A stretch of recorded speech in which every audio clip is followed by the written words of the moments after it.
আপনারা এই বিলটা তাড়াহুড়া করে এনেছেন কেন? আমরা চাইলে বলতে পারতাম ল অ্যান্ড জুডিশিয়ারি স্ট্যান্ডিং কমিটিতে গেছে কিনা। আমরা চাইলে বলতে পারতাম পার্লামেন্টারি প্রসিডিওর অ্যান্ড প্র্যাকটিস অনুযায়ী সিলেক্ট কমিটিতে পাঠান, কিন্তু না, আমরা বলছি না। We want execution of this law immediately.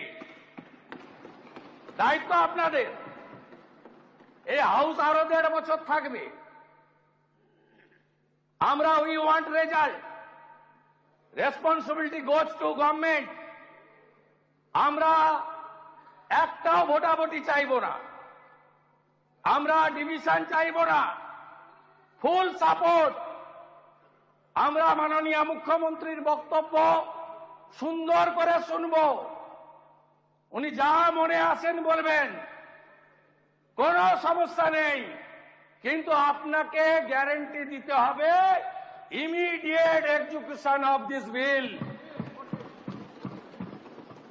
সরকার আইন মেনে এনেছে, সব দিক বিবেচনা করেছে, আমরা কার্যকর চাই। আপনাকে বলি, এই বিল আনার উদ্দেশ্য কি? উদ্দেশ্য হচ্ছে জনমত।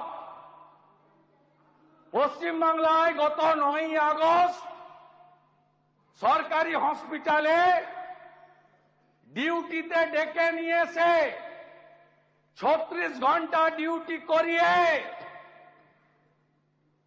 আমাদের বোন চিকিৎসককে শারীরিক নির্যাতন করে যে বিভৎসভাবে খুন করা হয়েছে, সরকারি জায়গায় সরকারের কাস্টডিতে,